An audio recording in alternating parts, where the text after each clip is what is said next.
نحمدہ ونصلی ونسلم علی رسولہ الکریم اما بعد فاعوذ باللہ من الشیطان الرجیم بسم اللہ الرحمن الرحیم من یشاقق الرسول من بعد ما تبین لہ الہدی ویتبع غیر سبیل المؤمنین نولہ ما تولی ونصلہ جہنم وساءت مصیرا۔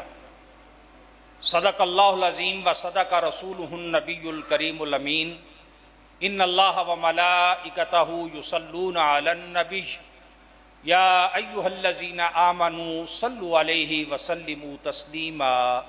الصلاۃ والسلام علیک یا رسول اللہ وعلی آلک واصحابک یا حبیب اللہ۔ مولایا صلی وسلم دائما ابدا علی حبیبک خیر الخلق کلہم۔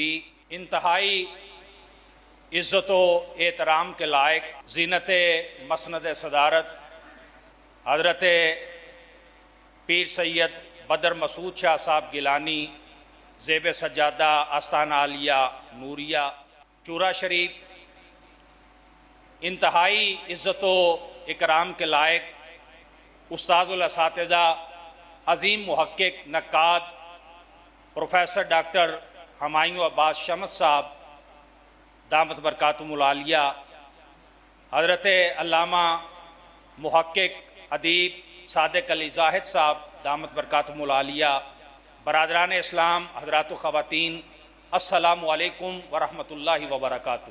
آج ہم اللہ تعالیٰ کے فضل سے اور اس کی توفیق سے عقائد اہل سنت کے عنوان سے انعقاد پذیر اس عظیم الشان کانفرنس میں حاضری کی سعادت حاصل کر رہے ہیں، اور اس کانفرنس میں جس عنوان پر مجھے کچھ معروضات پیش کرنے کے لیے حکم دیا گیا ہے وہ ہے سبیل المومنین سے انحراف کے عصری رویے۔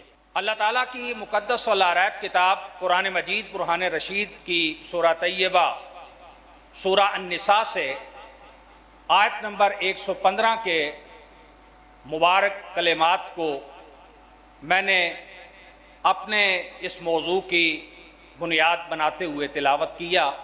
اللہ کا ارشاد ہے، من یشاقق الرسول، جو شخص رسول اللہ صلی اللہ علیہ وسلم کی مخالفت کرتا ہے، من بعد ما تبین لہ الہدی، اس کے لیے ہدایت کے واضح ہو جانے کے بعد، وَيَتَّبِعْ غَيْرَ سَبِيلِ الْمُؤْمِنِينَ، اور وہ ایمان والوں کے راستے کے علاوہ کسی راستے کی پیروی کرتا ہے، نُوَلِّهِ مَا تَوَلَّى، ہم اسے پھیر دیں گے جدھر وہ پھرتا ہے، وَنُصْلِهِ جہنم، اور اسے ہم جہنم میں داخل کریں گے، وَسَاءَتْ مَصِيرًا، اور یہ کتنا برا ٹھکانہ ہے۔ ابھی محترم اسٹیٹ سیکرٹری صاحب نے سبیل المومنین کیا ہے، اس سے کیا مراد ہے، اس کا ایک معنی جو امت کے علماء کی اکثریت نے لیا ہے وہ آپ کے سامنے رکھا کہ سبیل المومنین سے مراد رسول کریم صلی اللہ علیہ وآلہ وسلم کے صحابہ کرام رضی اللہ عنہم کا طریقہ ہے، اور ان کا راستہ سبیل المومنین ہے۔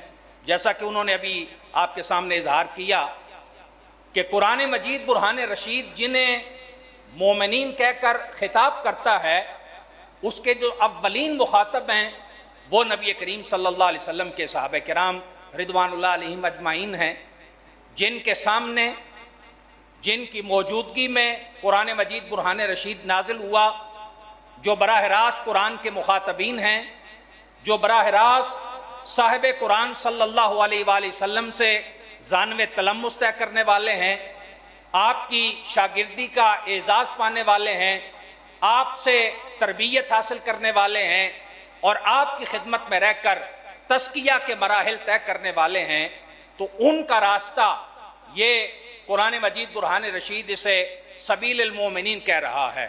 اور جب ہم رسول کریم صلی اللہ علیہ وآلہ وسلم کی احادیث طیبہ کی روشنی میں سبیل المومنین کو دیکھتے ہیں تو اس میں بھی سبیل المومنین سے اولین جو مراد ہے وہ رسول کریم صلی اللہ علیہ وسلم کے صحابہ کا طریقہ کار ہے۔ نبی کریم کا راستہ، حضور علیہ السلام کے صحابہ کا راستہ، جو دونوں ایک ہی ہیں، جیسا کہ جامع ترمذی نے، امام ترمذی میں روایت کیا کہ رسول کریم صلی اللہ علیہ وآلہ وسلم نے ارشاد فرمایا وَتَفْتَرِقُ أُمَّتِي عَلَى 73 مِلَّةٍ، میری امت 73 بڑے گروہوں میں اور 73 بڑے ٹکڑوں میں تقسیم ہوگی، كُلُّهُمْ فِي النَّارِ، وہ سب جہنم میں جانے والے ہیں، إِلَّا مِلَّةً وَاحِدَةً، سوائے ایک بڑے گروہ کے اور ایک بڑی ملت کے۔ قالوا، صحابہ کرام رضوان اللہ اجمعین نے عرض کیا وَمَنْ هِيَ یا رسول اللہ صلی اللہ علیہ وسلم، اے اللہ کے رسول صلی اللہ علیہ وسلم، وہ ملت واحدہ جو نجات پانے والی ہے اور جو ناجی گروہ ہے وہ کون ہیں؟ ان کا تعارف تو کرائیے، ان کا انٹروڈکشن تو کرائیے۔ اللہ کے رسول صلی اللہ علیہ وسلم نے فرمایا ما انا علیہ و اصحابی، یہ وہ گروہ ہے جو اس راستے پر ہے جو میرا راستہ ہے اور میرے صحابہ کا راستہ ہے۔ تو اللہ کے پیارے حبیب کریم صلی اللہ علیہ وآلہ وسلم نے بھی جو سبیل مومنین ہے وہ اپنا اور اپنے صحابہ کرام رضوان اللہ اجمعین کا راستہ جو ہے وہ قرار جو ہے وہ دیا۔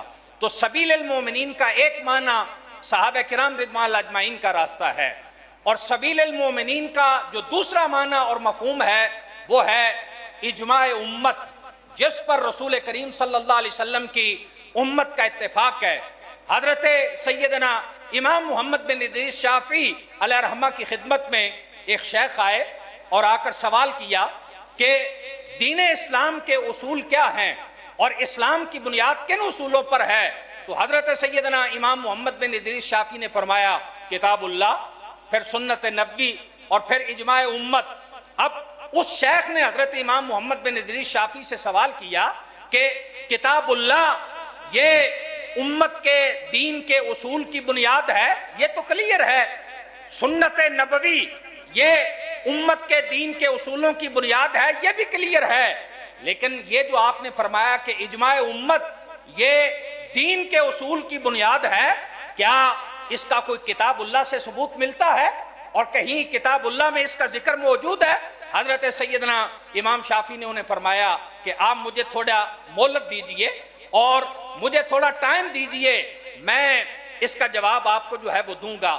اب یہاں حضرت امام شافعی کے جواب سے پہلے جو ایک بات سمجھنے کی ہے وہ کیا ہے کہ مسلمانوں کا اتنا بڑا امام جو فقہ کا بھی امام ہے، اصول فقہ کا بھی امام ہے، حدیث کا بھی امام ہے، اصول حدیث کا بھی امام ہے، علم الکلام کا بھی امام ہے، اب اس سے جب یہ پوچھا جاتا ہے کہ اجماع امت پر دلالت کرنے والی قرآن مجید برہان رشید کی کوئی آیت طیبہ، تو حضرت امام مہلت مانگتے ہیں تاکہ حضرت امام خود کلیئر ہو کر اپنے سائل کو کلیئر جواب دینا چاہتے تھے، اس لیے حضرت امام نے کوئی اٹکل پچو نہیں لگایا، اور سیدنا امام شافعی نے کوئی ایسے فرضی بات نہیں کر دی اور کوئی کمزور بات نہیں کر دی، اور اس سے یہ بھی آپ اندازہ لگا لیں اس سے حضرت امام شافعی کے علم میں بھی کوئی کمی واقع نہیں ہوئی، ان کا مرتبہ بھی کوئی نہیں گھٹا۔ جیسا کہ آج ہمارے ہاں یہ ہے کہ ہم سے اگر کوئی سوال کر لے اور پوچھ لے اور ہمیں پتہ نہ ہو تو ہم یہ نہیں کہتے کہ جی تھوڑا مہلت دیجئے، میں تحقیق کر میں ذرا جان کر پھر آپ کو جواب دیتا ہوں۔ ہم سمجھتے ہیں اس سے تو اس کے سامنے میرا تشخص خراب ہو جائے گا، میرا امیج سارا ڈاؤن ہو جائے گا کہ اس کو اس کا بھی نہیں پتا۔ اب حالانکہ ہمارے ہاں حضرات ائمہ کرام سے جلیل القدر امام جن کے متعلق رسول کریم صلی اللہ علیہ وسلم کی اس حدیث کا مصداق جنہیں حضرات علماء قرار دیتے ہیں کہ نبی کریم علیہ السلام نے ارشاد فرمایا اگر تم علم کے حصول کے لیے اپنے اونٹوں کے کوہانوں کی چربی کو بھی پگھلا دو تو تمہیں مدینہ کے عالم سے بڑا کوئی عالم نہیں ملے گا۔ اب اس حدیث کا مصداق مدینہ طیبہ کے علماء میں جس شخصیت کو قرار دیا جاتا ہے وہ سیدنا حضرت امام مالک ہیں، اور امام مالک سے سوال کیا گیا جس کے جواب میں امام مالک نے کہا لا ادری، پھر سوال کیا گیا، پھر کہا لا ادری، پھر سوال کیا گیا، پھر کہا لا ادری، حتیٰ کہ 100 سوالات کو جمع کر کر پوری ایک کتاب تشکیل دی گئی جس کا نام رکھا گیا لا ادریات امام مالک۔ تو اس سے کیا پتہ چلتا ہے کہ ہمارے بزرگوں کی کیا تربیت ہے اور ان کا کیا مزاج ہے کہ اگر کسی چیز میں کلیئر نہیں تو اس وقت معذرت کی کہ مجھے ٹائم دیجئے، مہلت دیجئے، میں ریسرچ کر کے تحقیق کر کر بتاؤں گا۔ سیدنا امام شافعی نے مہلت لی اور حضرت امام تشریف لے گئے، دن رات میں ایک مرتبہ پورا قرآن مجید پڑھا، اگلے دن رات میں پھر پورا قرآن مجید پڑھا، اگلے دن رات میں پھر قرآن مجید برہان رشید کو پڑھا۔ 3 دنوں میں 3 راتوں میں قرآن مجید برہان رشید مکمل 3 مرتبہ غور و فکر سے پڑھنے کے بعد جب چوتھے دن تک تشریف لائے تو سیدنا امام محمد بن ادریس شافعی نے اس شیخ سے کہا جس نے پوچھا کہ اجماع امت پر قرآن مجید برہان رشید کی کوئی سب سے واضح دلالت آیت میرے سامنے پیش کیجئے، تو حضرت امام شافعی نے فرمایا سورہ النساء کی آیت نمبر 115 کو پڑھ لو، جس میں اللہ فرما رہا ہے من یشاقق الرسول من بعد ما تبین الہدی ویتبع غیر سبیل المؤمنین نولہ ما تولی ونصلہ جہنم وساءت مصیرا۔ یہ اجماع امت پر قرآن مجید کی سب سے واضح دلالہ آیت ہے کہ جس میں اللہ تعالیٰ نے مومنین کے راستے کو، مومنین کے طریق کو حجت قرار دیا ہے، اور جو اس سے پھر جاتا ہے اسے کیا کہا؟ اسے کہا کہ وہ جہنم کی طرف جانے والا ہے، اور جدھر وہ جانے والا ہے اسے ہم جو ہے وہ پھیر دیں گے، اور کتنا برا ٹھکانہ اس نے اپنے لیے جو ہے وہ اختیار کیا ہے۔ تو یہ جو اجماع امت ہے یہ سبیل المومنین ہے، جس کو نبی کریم صلی اللہ علیہ وسلم نے ارشاد فرمایا لا تجتمع امتی علی ضلالہ، میری امت کی جو اکثریت ہے کبھی گمراہی پر جمع نہیں ہو سکتی۔ امت مسلمہ کی جو اکثریت ہے وہ ہمیشہ حق پر رہے گی اور وہ ہمیشہ صراط مستقیم پر رہے گی۔ تو یہ جو دوسرا معنی ہے سبیل المومنین کا، یہ اجماع امت ہے، جن مسائل پہ، جن اعتقادات پہ، جن نظریات پہ، جن روایات پہ امت کا اجماع ہو چکا ہے اور امت نے اس کو قبول کر لیا ہوا ہے، اسے سبیل المومنین کہا جاتا ہے۔ اور تیسرا جو سبیل المومنین کا معنی ہے وہ ہے جس پہ امت کے جمہور ہیں۔ اب کبھی تو آپ کو مسائل پہ امت کا اجماع ملے گا، اور کبھی یہ ہے کہ اجماع نہیں تو کم از کم جمہور اور اکثریت اس پر جو ہے وہ ضرور جو ہے وہ ہوں گے۔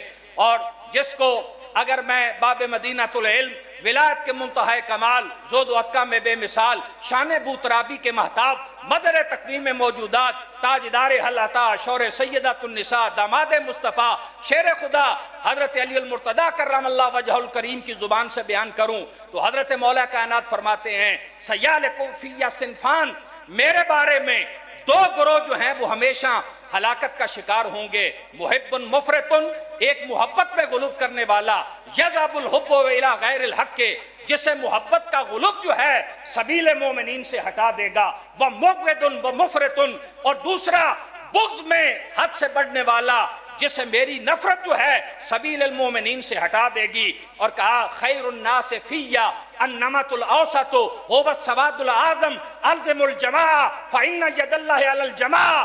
فرمایا میرے بارے میں جو بہترین گروہ ہے وہ سواد اعظم ہے اور وہ نمط اوسط ہے، اور فرمایا کہ اسی کو لازم پکڑو، جماعت کو لازم پکڑو، اس لیے کہ اللہ کا دست قدرت جو ہے وہ جماعت پر ہے۔ اور چونکہ یہ عقائد اہل سنت کے ٹائٹل سے کانفرنس ہے، ذمہ داری سے عرض کر رہا ہوں، حضرت شیر خدا رضی اللہ تعالیٰ عنہ کے زمانے سے لے کر آج تک پوری مسلم امہ کی تاریخ کو پڑھ لیجئے، اگر کسی کو سواد اعظم کہا گیا ہے تو وہ اہل سنت کو کہا گیا ہے۔ یہ ٹائٹل کسی اور کے پاس نہیں ہے، یہ صرف اور صرف کس کے پاس ہے؟ اہل سنہ والجماعہ کے پاس ہے، انہیں سواد اعظم کہا گیا ہے۔ تو اب اگر اور آسان کر دوں آپ کے سمجھنے کے لیے تو اہل سنت کا طریقہ یہ سبیل المومنین ہے۔ یہ جو اہل سنت کا طریقہ ہے یہ کیا ہے؟ سبیل المومنین ہے، اور یہ مومنین کا جو ہے وہ رستہ ہے۔ اور اس کا ایک اور مفہوم جو ہے وہ اور آسانی کے لیے عرض جو ہے وہ کر دوں تو سبیل المومنین سے کیا مراد ہے؟ وہ راستہ جس میں نہ افراط ہو نہ تفریط ہو۔ سبیل المومنین سے کیا مراد ہے؟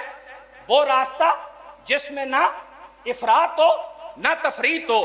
اب یہ جو وسط ہونا ہے نا، افراط و تفریط سے پاک ہونا، یہ دین اسلام کی بھی خصوصیت ہے اور یہ اہل سنت کی بھی خصوصیت ہے۔ تمام ادیان کے مقابلے میں دین اسلام دین وسط ہے، افراط و تفریط سے پاک دین ہے۔ اب 2 اشارے کر دیتا ہوں تاکہ بات سمجھ آ جائے گی۔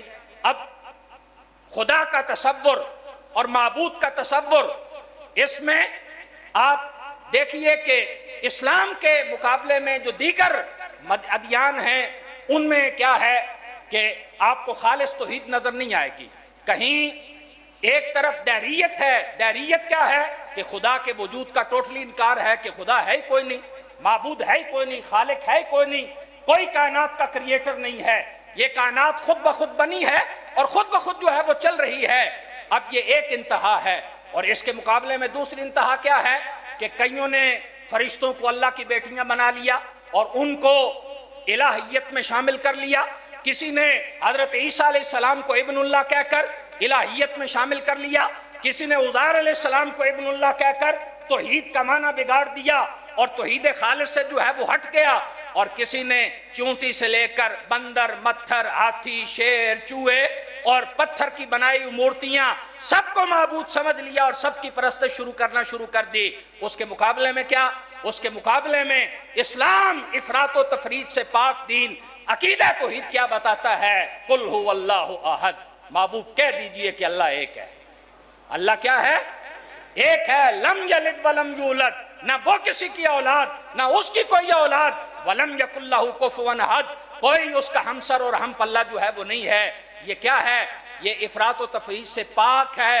اب یہ عقیدے کی مثال تھی. اسی طریقے سے فقہی مسائل میں ایک مثال جو ہے وہ سماعت کر لیجئے. جب خواتین کو مخصوص ایام آتے تو یہودی کیا کرتے؟ یہودی انہیں اپنے گھروں سے نکال کر بھیڑ بکریوں کے ریوڑ میں اور باڑے میں بند کر آیا کرتے تھے. اس کے مقابلے میں عیسائی کس تفرید کا شکار ہوتے؟ وہ ان ایام میں اپنی بیویوں سے مباشرت تک کرتے, جنسی تعلق قائم کرتے. اس کے مقابلے میں جو دین وسط ہے, افراط و تفرید سے پاکیزہ دین ہے, اسلام کی تعلیمات کیا ہے کہ ان ایام میں جو ایک مسلمان عورت ہے وہ اس کو یہ جو عارضہ لاحق ہوا ہے اس کی وجہ سے یہ اس کے ایام طہر کے ایام شمار نہیں کیے جائیں گے. شوہر اپنی بیوی سے جنسی تعلق تو قائم نہیں کر سکتا, لیکن اس کا ہرگز مطلب نہیں ہے کہ وہ اچھوت ہو گئی ہے, وہ پورے جسم کے ساتھ ناپاک ہو گئی ہے, وہ کسی چیز کو ٹچ نہیں کر سکتی, اسے کوئی چیز ٹچ نہیں کر سکتی, یا جس کو وہ چھوئے گی وہ ناپاک ہو جائے گا. ایسا نہیں ہے. تو یہ کیا ہے؟ یہ افراط اور تفرید سے پاک, اعتدال والا, وسط والا یہ دین اسلام کی تعلیمات ہیں. یہ ایک ایگزامپل کوٹ کی آپ کو بات سمجھانے کے لیے, وگرنہ اس پہ 20 کتابیں موجود ہیں کہ اسلام دین وسط ہے, اعتقادات میں بھی, معاملات میں بھی اور تمام چیزوں میں. تو دین اسلام دین وسط ہے, افراط و تفرید سے پاک دین ہے. اہل سنت افراط و تفرید سے پاک ہے. تو سبیل المومنین سے مراد وہ راستہ ہے جس میں افراط و تفرید نہ ہو, نہ عقائد کے اعتبار سے نہ معاملات کے اعتبار سے. اور وہ الحمدللہ کیا ہے؟ وہ اہل سنت کا طریقہ ہے, عقائد و نظریات کے اعتبار سے بھی اور احکام کے اعتبار سے بھی اور ہماری روایات کے بھی اعتبار سے. تو یہ بنیادی طور پر میں نے سبیل المومنین کے جو بالکل واضح 3 مفہوم ہیں وہ آپ حضرات کی خدمت میں عرض کیے کہ سبیل المومنین سے مراد اللہ کے رسول اور رسول اللہ کے صحابہ کا طریقہ, سبیل المومنین سے مراد اجماع امت, اور سبیل المومنین سے مراد جمہور امت کا طریقہ اور جمہور امت کا راستہ. یہ ہے سبیل المومنین. اب اس کے بعد پھر جب یہ ہمیں سمجھ آ گئی تو پھر اگلا مرحلہ آتا ہے کہ عصر حاضر میں جو لوگ سبیل المسلمین سے اعراض کرتے ہیں ان کے کیا رویے ہیں اور ان کا کیا مزاج ہے اور کس طریقے سے انہوں نے سبیل المومنین سے اعراض جو ہے وہ کیا اور انحراف کیا. سبیل المومنین سے انحراف کا اور اعراض کا پہلا جو رویہ ہے وہ یہ ہے کہ قرآن و سنت کو وہ حیثیت نہ دی جائے کہ جو قرآن و سنت کی اصل حیثیت ہے. قرآن و سنت کو اس حیثیت پہ نہ رکھا جائے کہ جو اللہ اور اللہ کے رسول صلی اللہ علیہ وسلم نے قرآن و سنت کو حیثیت جو ہے وہ دی ہے. جیسے آپ دیکھیے کہ بالکل ابھی ہم جس عہد میں موجود ہیں, جس زمانے میں جو ہے وہ موجود ہیں, تو ہمارے ہاں ایک شخصیت ہے جاوید احمد غامدی کے نام سے.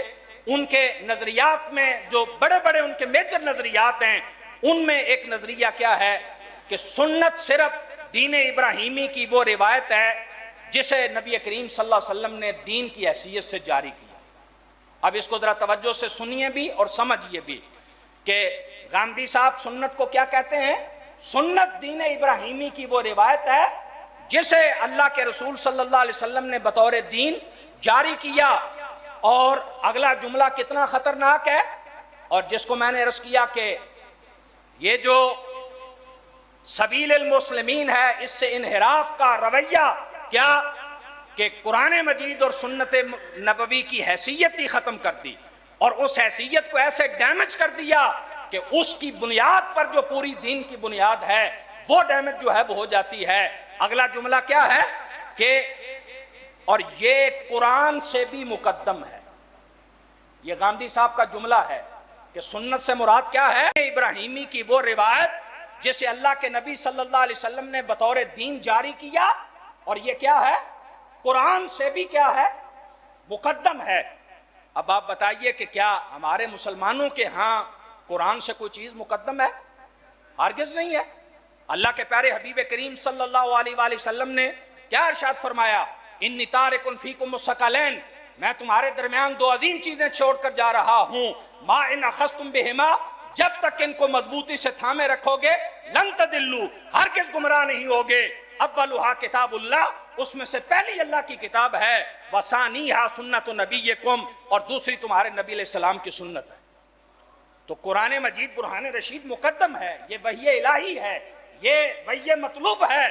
اب جو سیدنا ابراہیم علیہ السلام کے دین کی روایت ہم تک پہنچی ہے اور جو ہمارے لیے قابل اتباع ہے وہ وہی ہے جو قرآن میں موجود ہے. وہ ہے کہ جس کی قرآن نے تصدیق کی ہے. قرآن سے ہٹ کر اگر کوئی ابراہیم علیہ السلام کے دین کی روایت آتی ہے تو ہم اسے نہیں لیں گے. ہم اس کو لینے کے لیے بھی کیا کریں گے؟ ہم اسے قرآن مجید پہ پرکھیں گے. ہمارے لیے جو میزان مقرر کیا گیا ہے وہ کتاب اللہ ہے. تو اب یہ دیکھیے کہ کتاب اللہ کی حیثیت جو تھی، کتاب اللہ جس طریقے سے اتھارٹی تھی اس کو ختم کر دیا گیا. پھر سنت نبی صلی اللہ علیہ وسلم کی جو حیثیت تھی اور سنت جس حوالے سے اتھارٹی تھی اس کو ختم کر دیا گیا. اور گاندھی صاحب یہ اپنی متعدد تقریروں میں بھی اور اپنے مقالہ جات میں بھی اور اپنی کتابوں میں بھی جو ہے وہ کہتے ہیں کہ سنتیں جو صرف اور صرف ہیں ان کی تعداد 27 ہے. سنن کی تعداد کتنی ہے؟ 27. جبکہ ہمارے ہاں اگر سنت کو باقاعدہ تقسیم بھی کیا جائے کہ سنن ہدا یا سنن زوائد، جو ہمارے اصول کی کتابوں میں، فقہ کی خاص طور پہ اصول فقہ کی کتابوں میں سنن کی کیٹیگرائزیشن کی گئی ہے، تقسیم کی گئی ہے کہ سنن ہدا اور سنن زوائد، وہ سنت جسے نبی کریم علیہ السلام نے بطور عبادت ادا کیا اسے سنن ہدا کہا جاتا ہے، اور وہ سنت جسے نبی کریم علیہ السلام نے بطور عادت اختیار فرمایا انہیں سنن زوائد کہا جاتا ہے.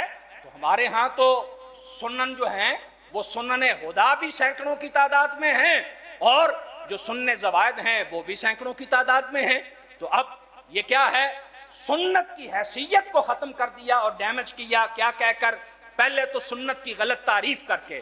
ہمارے ہاں ساری امت نے سنت کا معنی کیا لیا؟ اگر لغوی طور پر لیا جائے تو السنت هو الطریقۃ المسلوکہ، سنت جو ہے اس راستے کو کہتے ہیں جس پہ جو ہے وہ چلا جائے. اور نبی کریم صلی اللہ علیہ وآلہ وسلم کی سنت سے کیا مراد ہے؟ ما اضیف الی النبی صلی اللہ علیہ وسلم من قول او فعل او صفت او تقریر، وہ قول، فعل، صفت یا تقریر جو رسول اللہ صلی اللہ علیہ وسلم کی طرف منسوب ہوتا ہے اسے سنت کہا جاتا ہے، اسے حدیث جو ہے وہ کہا جاتا ہے. تو اب کیا کیا؟ پہلا واردات کا طریقہ کیا ہے کہ قرآن مجید، سنت نبوی یا وہ تمام چیزیں جو دین کی اساس ہیں، جن پہ دین کی مضبوط عمارت قائم ہے، اس کو متنازع کیا جائے، ان کی حیثیت کو جو ہے وہ کم جو ہے وہ کیا جائے. اور یہی طریقہ کار جو ہے وہ گاندھی نے بھی اختیار کیا، یہی طریقہ کار جو ہے وہ مرزا جیلمی بھی اختیار کرتا ہے. اسی طریقہ کار کو غلام احمد پرویز نے، نیچریوں نے، سر سید نے اور جتنے منکرین حدیث ہیں ان سب نے اسی طریقہ کار کو جو ہے وہ اختیار کیا کہ قرآن مجید برہان رشید کا جو اصل مقام ہے اور رسول اللہ صلی اللہ علیہ وسلم کی سنت کا جو اصل مقام ہے اس کو کم جو ہے وہ کیا جائے. اب گاندھی صاحب کیا کہتے ہیں؟ گاندھی صاحب یہی کہتے ہیں نا جی کہ قرآن مجید برہان رشید کی اپنے زمانے کے مطابق جو پریکٹیکل تعبیر رسول اللہ صلی اللہ علیہ وسلم نے اختیار فرمائی وہ اس زمانے میں سنت تھی، آج جو شخص جو بھی اس کی پریکٹیکل صورت اختیار کرے گا وہ جو ہے وہ درست ہے، اور قرآن مجید برہان رشیدی اصل ہے، اور اس کے مقابلے میں سنت کی حجیت، سنت کی اتھینٹسٹی، اس کو ڈیمیج کر دیا گیا اور ختم کر دیا گیا۔ حالانکہ امت مسلمہ کی روایت کیا ہے، سبیل المومنین کیا ہے، کہ سارے محدثین جو ہیں جب بھی اپنی حدیث کی کتابوں میں کتاب و سنہ کا چیپٹر جو ہے وہ قائم کرتے ہیں تو اکثر یہ حدیث بیان کرتے ہیں کہ اللہ کے نبی علیہ السلام نے فرمایا ہرگز میں تم میں سے کسی کو نہ پاؤں کہ وہ اپنی مسند کے ساتھ ٹیک لگا کر بیٹھا ہو اور کہے کہ جو کتاب اللہ میں موجود ہے ہمارے لیے وہی کافی ہے۔ اللہ کے نبی علیہ السلام نے فرمایا سن لو، خبردار، مجھے کتاب اللہ بھی دی گئی ہے اور کتاب اللہ کی مثل مجھے سنت نبوی بھی عطا کی گئی ہے۔ مجھے کتاب اللہ بھی دی گئی اور کتاب کی اس طرح مجھے سنت بھی دی گئی، اور رسول کریم صلی اللہ علیہ وآلہ وسلم نے پھر ارشاد فرمایا کہ میں بھی اسی طریقے سے حلت و حرمت کا اختیار رکھتا ہوں جس طریقے سے کتاب اللہ میں حلت و حرمت کو اب بیان کیا گیا ہے۔ اسی لیے آپ ہماری ساری اصول کی کتابیں پڑھیں، ہمارے علماء نے کیا لکھا کہ شارع اللہ تعالیٰ کی ذات بھی ہے اور شارع رسول اللہ صلی اللہ علیہ وسلم کی ذات اقدس بھی ہے۔ حلت و حرمت کا اختیار اللہ رب العزت کی ذات کے پاس بھی ہے، اور احکام کی حلت و حرمت کا اختیار خود رسول کریم صلی اللہ علیہ وآلہ وسلم کی ذات اقدس کے پاس بھی جو ہے وہ ہے۔ تو اب یہ پہلا طریقہ ہے واردات کا، وہ کیا کہ کتاب اللہ اور سنت نبی کا جو اصل مقام ہے اس کو جو ہے وہ گھٹایا جو ہے وہ جائے اور اس کو جو ہے وہ ختم جو ہے وہ کیا جو ہے وہ جائے۔ دوسرا طریقہ واردات کیا ہے، اور دوسرا سبیل المومنین سے انحراف کا جو رویہ ہے وہ کیا ہے کہ کتاب اللہ اور سنت نبوی کا وہ مفہوم بیان کیا جائے جو ساری امت نے کبھی لیے ہی نہیں، جو کہ امت مسلمہ نے کبھی لیے ہی نہیں، امت مسلمہ نے جس کو کبھی اختیار ہی نہیں کیا، وہ معنی اور مفہوم بیان کیا جائے۔ اس پہ بھی ہمارے عصر کے جو دو فتنے ہیں اور سبیل المومنین سے جو انحراف کرنے والے ہیں بڑے دو، میں دونوں کی ایک ایک مثال آپ کے سامنے جو ہے وہ رکھ دیتا ہوں۔ مثلا جاوید احمد غامدی صاحب کہتے ہیں کہ عیسیٰ علیہ السلام وفات پا چکے ہیں، سیدنا عیسیٰ علیہ السلام وفات پا چکے ہیں، جو کہ عیسائیوں کا نظریہ ہے اور قادیانیوں کا نظریہ ہے۔ ابھی قادیانیوں کی، مرزا قادیانی کی بیماریاں مولانا صادق علی زاہد صاحب آپ کو بیان کر رہے تھے، تو اب یہ کیا ہے، یہ قرآن مجید برہان رشید کے مفہوم کو بدلنے کی واردات ہے کہ پوری امت نے قرآن مجید برہان رشید کی اس آیت طیبہ سے وما قتلوہ وما صلبوہ، نہ انہوں نے عیسیٰ علیہ السلام کو قتل کیا، نہ انہوں نے عیسیٰ علیہ السلام کو صلیب چڑھایا، بل رفع اللہ الیہ، بلکہ اللہ تعالیٰ نے سیدنا عیسیٰ علیہ السلام کو آسمانوں کی طرف اٹھا لیا۔ اس سے انحراف کرتے ہوئے کیا کیا، قرآن کا مفہوم بدل دیا اور کہا کہ سیدنا عیسیٰ علیہ السلام تو وفات پا چکے ہیں۔ اسی طرح سنت نبویہ 20 جو احادیث ہیں ان کا انکار کرتے ہوئے کہا قیامت کے قریب کوئی مادی نہیں آئے گا۔ اب یہ کیا ہے، یہ قرآن و سنت سے انحراف کا یہ طریقہ ہے کہ قرآن مجید برہان رشید اور سنت نبوی علی صاحب صلاۃ و تسلیم کا وہ معنی اور مفہوم بیان کیا جائے جس کو امت چھوڑ چکی ہے اور جو امت کے ہاں متداول نہیں ہے، ایک نیا معنی اور مفہوم بیان کیا جائے۔ یہ جو سبیل المومنین ہے اس سے انحراف کا ایک طریقہ کار اور ایک رویہ جو ہے وہ یہ ہے، جیسا کہ مرزا جیلمی کہتا ہے وہ تمام آیات بینات جس میں قرآن مجید برہان رشید میں اللہ تعالیٰ نے نبی کریم علیہ السلام کے سارے اصحاب کے لیے فرمایا رضی اللہ عنہم، اللہ ان سے راضی ہو گیا۔ اب مرزا انجینئر جیلمی کہتا ہے کہ سب صحابہ سے اللہ راضی نہیں ہوا، اللہ تعالیٰ نے رضا کا سرٹیفکیٹ صرف بیت رضوان والوں کو عطا کیا ہے۔ یہ سبیل المومنین سے انحراف ہے۔ آپ زمانہ صحابہ کرام سے لے کر آج تک امت کی اکثریت اور سواد اعظم کو پڑھیے، رضی اللہ عنہم میں ہر وہ شخص شامل ہے کہ جس نے ایمان کی حالت میں ایک لمحہ مصطفیٰ کریم علیہ السلام کی زیارت کی یا ایک لمحہ اسے حضور کی خدمت میں حاصل ہوا اور پھر وہ ایمان کی حالت سے دنیا سے جو ہے وہ چلے گئے، ایسے شخص کو صحابی کہا جاتا ہے، اور اسے اللہ تعالیٰ نے قرآن عزیز کی ایک آیت میں نہیں، قرآن عزیز کی متعدد آیات میں اپنی رضا کا سرٹیفکیٹ عطا کر رکھا ہے، اپنی رضا کا پروانہ اللہ تعالیٰ نے ان تمام نفوس قدسیہ کو عطا کر رکھا ہے۔ اب یہ کیا ہے؟ یہ قرآن کے مفہوم کو بدلنے کی واردات ہے، اور یہ وہ سبیل المومنین سے انحراف کا طریقہ ہے کہ پوری امت نے کسی آیت طیبہ کا جو مفہوم لیا ہے آپ اس کو چھوڑ کر کوئی اور مفہوم جو ہے وہ لیں۔ اسی طریقے سے قرآن مجید برہان رشید کی سورہ طیبہ میں اللہ تعالیٰ نے صحابہ کرام رضوان اللہ اجمعین کے لیے جو ہے وہ فرمایا کہ جو فتح مکہ سے پہلے ایمان لائے اور جہاد کیا، اعظم درجتاً، وہ درجوں کے اعتبار سے بلند ہیں، اور جو فتح مکہ کے بعد ایمان لائے اور پھر جہاد کیا، اب ان کے لیے کیا فرمایا؟ کلم وعد اللہ الحسنى، اللہ تعالیٰ نے ان سب سے حسنہ کا وعدہ کر رکھا ہے، اور حسنہ سے مراد کیا ہے؟ جنت۔ حسنہ سے مراد کیا ہے؟ جنت ہے، کہ اللہ تعالیٰ نے ان سب سے جنت کا وعدہ کر رکھا ہے۔ کیوں؟ کریم آقا علیہ السلام نے خود ارشاد فرما رکھا ہے، لا تمس النار مسلمن رعانی او من رعانی، نبی کریم علیہ السلام نے ارشاد فرمایا اس شخص کو جہنم کی آگ نہیں چھو سکتی جس نے مجھے دیکھا یا میرے دیکھے کو دیکھا یا میرے دیکھے کے دیکھے ہوئے کو دیکھا۔ محبوب کریم علیہ السلام نے یہ بشارت جو ہے وہ عطا جو ہے وہ فرمائی ہے۔ اب اسی پہ مرزا جیلمی جو ہے وہ لکھتا ہے کہ یہ جو کلم وعد اللہ الحسنى ہے، اس کا معنی یہ ہے کہ سب صحابہ الیاذ باللہ جنتی نہیں ہیں۔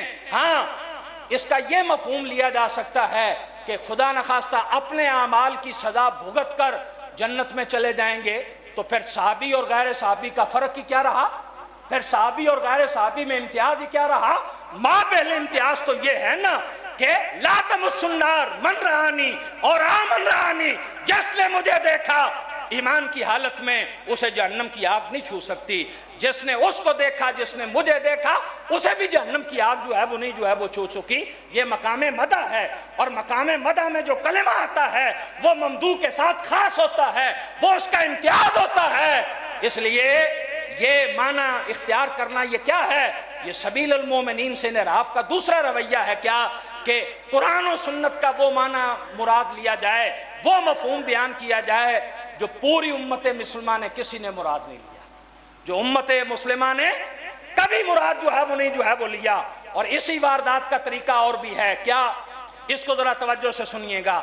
آج ایک بڑا فتنہ ہے رسول کریم علیہ السلام کے صحابہ کرام رضوان اللہ اجمعین پر زبان تان بلند کرنے کے لیے اور دراز کرنے کے لیے کہا جاتا ہے جی کچھ فتح مکہ پر ایمان لانے والے وہ ہیں جو تلوار کے خوف سے ایمان لائے، اور انہیں محبوب کریم صلی اللہ علیہ وآلہ وسلم نے ایک ٹائٹل دیا ہے، انہیں حضور علیہ السلام نے ایک ٹائٹل دیا ہے، اور وہ ٹائٹل کیا دیا ہے؟ فتح مکہ کے موقع پر جب اللہ کے پیارے حبیب کریم صلی اللہ علیہ وسلم آپ کے سامنے سارے آل مکہ جو ہے وہ جمع تھے، تو رسول کریم صلی اللہ علیہ وآلہ وسلم نے فرمایا مجھ سے کس سلوک کی امید رکھتے ہو؟ آج مجھ سے کس سلوک کی امید رکھتے ہو؟ وہ 13 سال مکی زندگی کا ستانا وہ بھی ذرا سامنے رکھو، پھر بدر میں لشکر لے کر چڑھائی کرنا وہ بھی سامنے رکھو، پھر احد میں لشکر لے کر چڑھائی کرنا وہ بھی سامنے رکھو، پھر خندق میں جا کر مدینہ طیبہ کا محاصرہ کرنا وہ بھی سامنے رکھو، پھر حدیبیہ میں 1400 صحابہ اور مجھے عمرے سے روک دینا یہ بھی سامنے رکھو۔ آج کس سلوک کا مجھ سے تم توقع کرتے ہو؟ تو بزبان یک ہو کر سب کہنے لگے ایک کریم بھائی کا سلوک، ایک کریم بیٹے کا سلوک۔ تو میرے کریم آقا علیہ السلام نے فرمایا انتم الطلقاء، جاؤ تم سب آزاد کیے گئے۔ اب یہ کیا ہے؟ یہ انتم الطلقاء کا شان ورود پیچھے موجود ہے۔ ڈاکٹر صاحب قبلہ آپ کی خصوصی توجہ کے لیے اس سے پیچھے اس حدیث کا شان ورود موجود ہے، اور علامہ صادق علی زاہد صاحب، پیر صاحب، جتنے اہل علم ہیں یہ جانتے ہیں کہ مفہوم کے تعین کے لیے کبھی شان نزول اور شان ورود بہت ضروری ہوتا ہے. جب تک وہ شان نزول آیت کا یا حدیث کا شان ورود نہ ہو، صحیح معنی متعین ہی نہیں کیا جو ہے وہ جا سکتا. آج میرے نبی علیہ السلام کے صحابہ کرام رضی اللہ عنہم اجمعین کی عظمت کو گھٹانے کے لیے اور ان پہ زبان تان دراز کرنے والوں اور یہ کہہ کر کہ یہ تو طلقاء ہیں، یہ تو طلقاء ہیں، میں ذمہ داری سے عرض کرتا ہوں، جائیے، میں اسماء الرجال کا ایک ادنا طالب علم ہوں، چیلنج ہے میرا، یہ میرا چیلنج ہے، صحابہ کرام پہ طلقاء کا جملہ اور بڑھا کر زبان تان دراز کرنے والوں، جاؤ اصحاب ترجمہ نے، اصحاب رجال نے فتح مکہ کے بعد جتنے ایمان لائے ہیں ان کے لیے کوئی اگر اور کیٹیگری طلقاء کی باب باندھ کر ان کو اس میں ذکر کیا ہے تو ہم ماننے کے لیے تیار ہیں، اور اگر پوری امت نے ان کو صحابہ کے ترجمے میں اور صحابہ کے باب میں بیان کیا ہے تو تمہاری کیا حیثیت ہے؟ تم کس کھیت کی مولی ہو؟ اور تمہارے کہنے پہ ہم سبیل المومنین سے انحراف نہیں کریں گے، ہم مسلمانوں کا طریقہ نہیں چھوڑیں گے. تو اب یہ کیا ہے؟ یہ واردات کے طریقے ہیں کہ حد بندی کر دی. فتح مکہ سے پہلے ایمان لانے والے تو صحابی اور فتح مکہ کے بعد ایمان لانے والے تو طلقاء. اب تیری بات مانو سیدنا حضرت معاویہ رضی اللہ عنہ کے بارے میں یا ترجمان قرآن حبر الامہ جسے بارگاہ مصطفی سے یہ دعا دی جائے، اللہم فقہہ فی الدین وعلمہ التاویل، اللہ اسے دین کا فقیہ بھی بنا دے، اسے قرآن کا مفسر بھی بنا دے. ہاں، حضرت ترجمان قرآن حبر الامہ حضرت سیدنا معاویہ رضی اللہ تعالیٰ عنہ کے وطر پڑھنے کے حوالے سے جب مسئلہ آیا تو سیدنا عبداللہ ابن عباس رضی اللہ تعالیٰ عنہ نے کیا کہا کہ حضرت معاویہ کا جب ذکر آ گیا ہے، جب وہ عمل کرتے ہیں تو چھوڑ دو، انہو صاحب رسول اللہ، وہ میرے نبی کے صحابی ہیں. وہ کیا ہے؟ رسول اللہ صلی اللہ علیہ وسلم کے صحابی ہیں.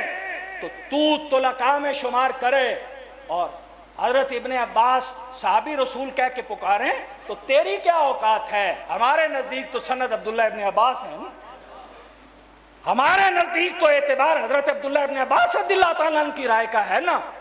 اور یہاں اب چونکہ ذکر آ گیا رسول کریم علیہ الصلوۃ والتسلیم کے صحابہ کرام رضوان اللہ اجمعین کی عظمت کا، تو سن لیجئے سبیل المومنین اس بارے میں کیا ہے اور امت کا طریقہ کیا ہے. اب یہ جو علماء ہیں یہ جانتے ہیں کہ ہمارے اکابرین نے یہ جو اہل سنت کے 4 مسالک ہیں، حنفی، شافعی، مالکی، حنبلی، بیسیکلی تو یہ کیا ہیں؟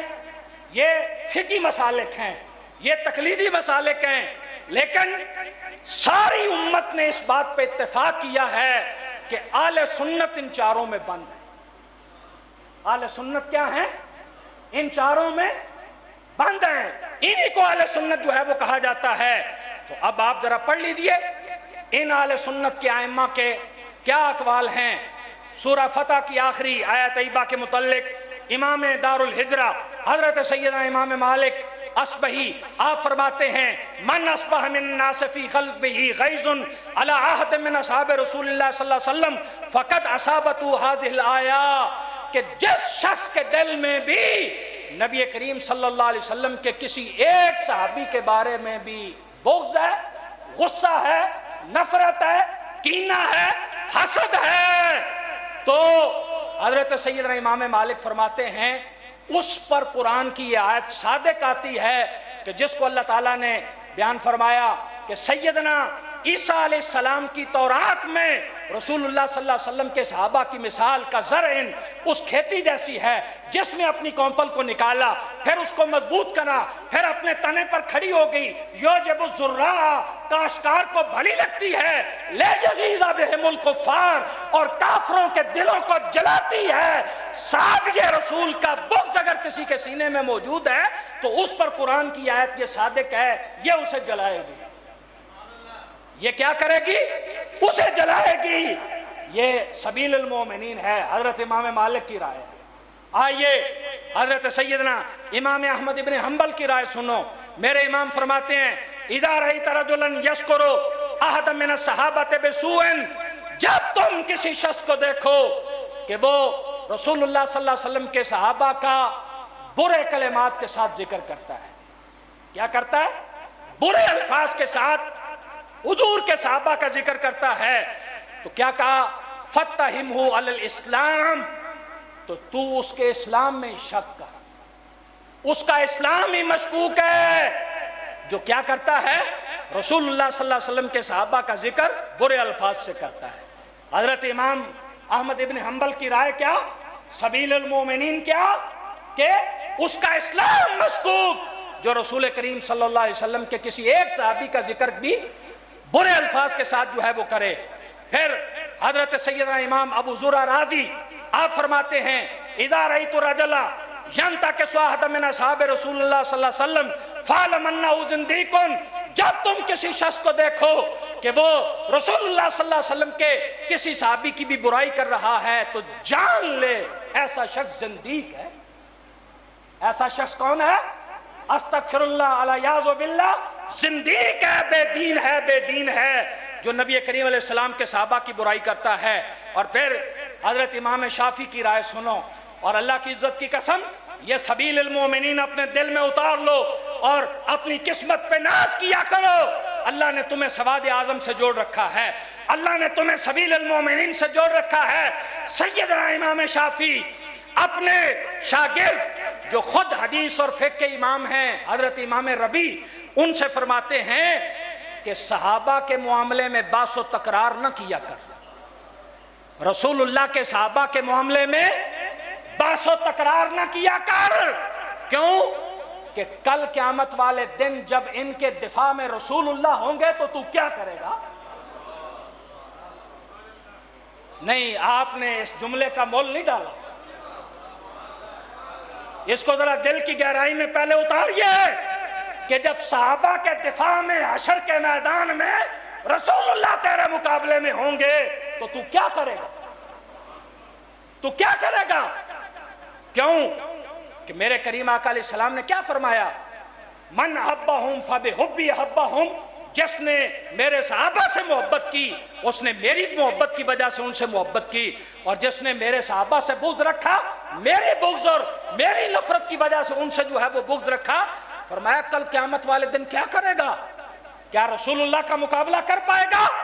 اور امام الائمہ کاشف الغمہ، مسلمانوں کی 2/3 اکثریت 8 صدیوں سے زیادہ عرصہ سے آج تک جس کی تقلید کرتی چلی آ رہی ہے، میرے امام فرماتے ہیں نا نولیہم جمیعا، ہم رسول اللہ صلی اللہ علیہ وسلم کے صحابہ کرام رضوان اللہ اجمعین سارے کے ساروں سے محبت کریں گے، ہم حضور علیہ السلام کے سارے صحابہ سے محبت کریں گے۔ کیوں کہ حضرت سیدنا امام بخاری کے استاد امام ابو حنیفہ کے شاگرد امیر المومنین فی الحدیث حضرت عبداللہ ابن مبارک فرماتے ہیں اللہ تعالیٰ جس بندے میں 2 خصلتیں پیدا کر دیتا ہے وہ نجات پا جاتا ہے۔ ایک خصلت کیا ہے؟ الصدق کو سچ بولنا، اور دوسری کیا ہے؟ دوسری رسول اللہ کے صحابہ کی محبت ہے۔ جس میں یہ 2 خوبیاں آ جائیں گی وہ نجات جو ہے وہ پا جائے گا۔ تو میرے امام کیا کہتے ہیں؟ ہم حضور کے صحابہ کا سب سے محبت کریں گے، وَلَا نَذْكُرُ مِنْ أَصْحَابِ رسول اللہ صلی اللہ علیہ وسلم إِلَّا بِخَيْرٍ، اور جس صحابی کا بھی ذکر کریں گے بلائی سے کریں گے، مشاجرات صحابہ پہ بات نہیں کریں گے، ان کے آپس کے معاملات پہ بات نہیں کریں گے۔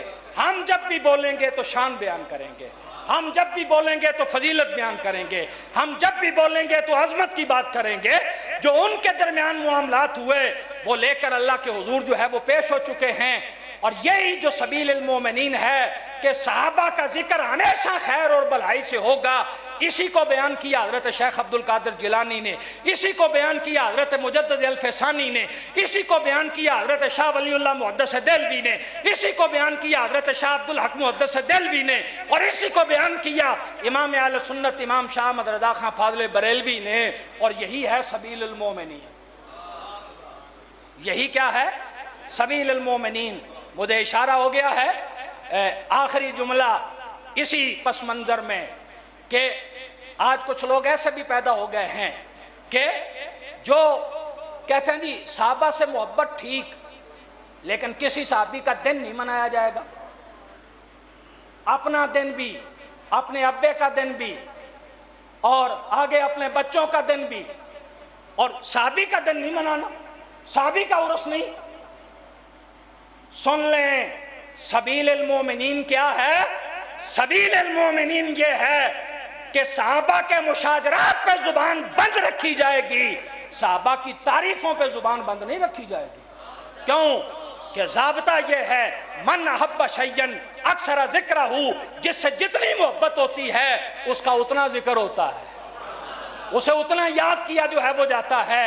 تو جن سے محبت ہوتی ہے ان کے دن بھی منائے جاتے ہیں، ان کے تذکرے بھی جو ہے وہ کیے جاتے ہیں۔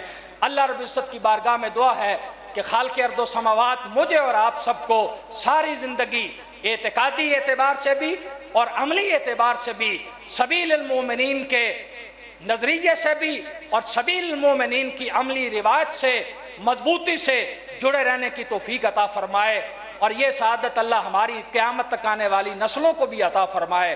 اور سبیل المومنین کے جھنڈے جو اصحاب رسول کا پرچم ہے اور آگے چل کر لوائے حمد ہے، اس کے نیچے اللہ تعالی ہمیں حشر عطا فرمائے۔ وآخر الدعوانا ان الحمد للہ رب العالمین۔